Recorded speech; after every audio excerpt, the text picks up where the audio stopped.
Okay lads, hopefully you're all keeping well and welcome to the next lesson of M4, which is going to look at quadratics again, and we're going to look at areas.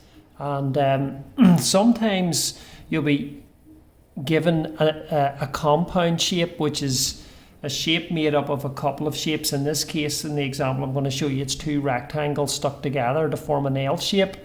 And it tells you the area of that shape, but it gives the lengths in terms of algebra, not as numbers. And it asks you to find out the value of x, but it gives you that the area is 47. So I'm going to explain how to do this. Really, it's hard to see it, but this actually is a quadratic problem, a quadratic equation problem. So I'm going to show you how it works.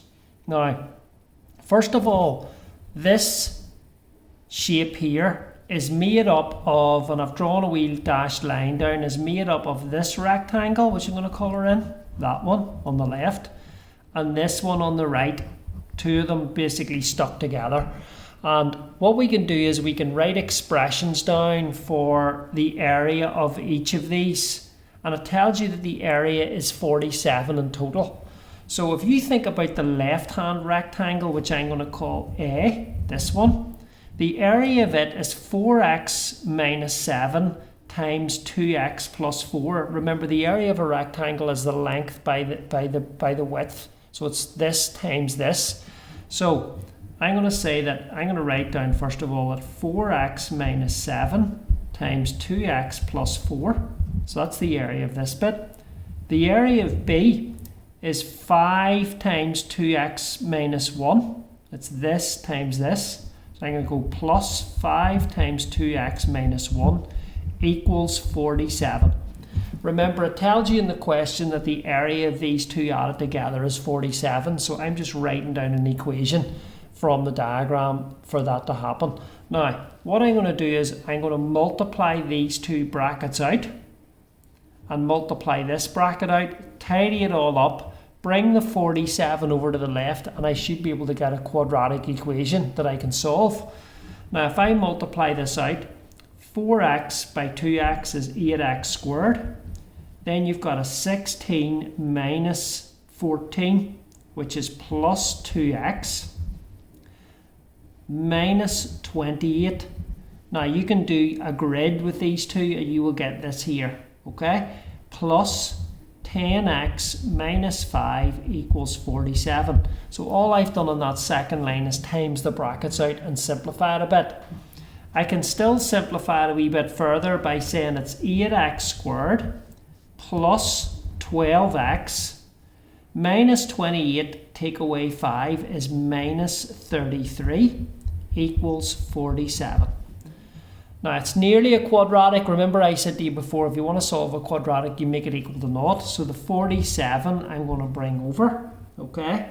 And that's going to give me 8x squared plus 12x minus 80 equals naught.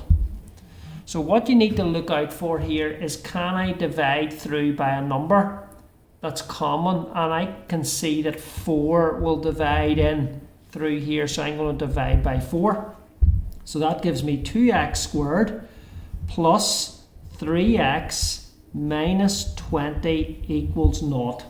Okay, that's what I'm getting there.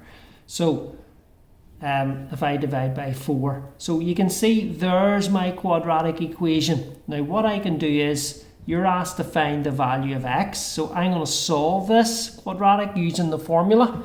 And I can say minus b minus 3 plus or minus the square root of b squared, which is 9, minus 4 times 2 times minus 20, all over 2a, which is 4. So you're putting your numbers in carefully.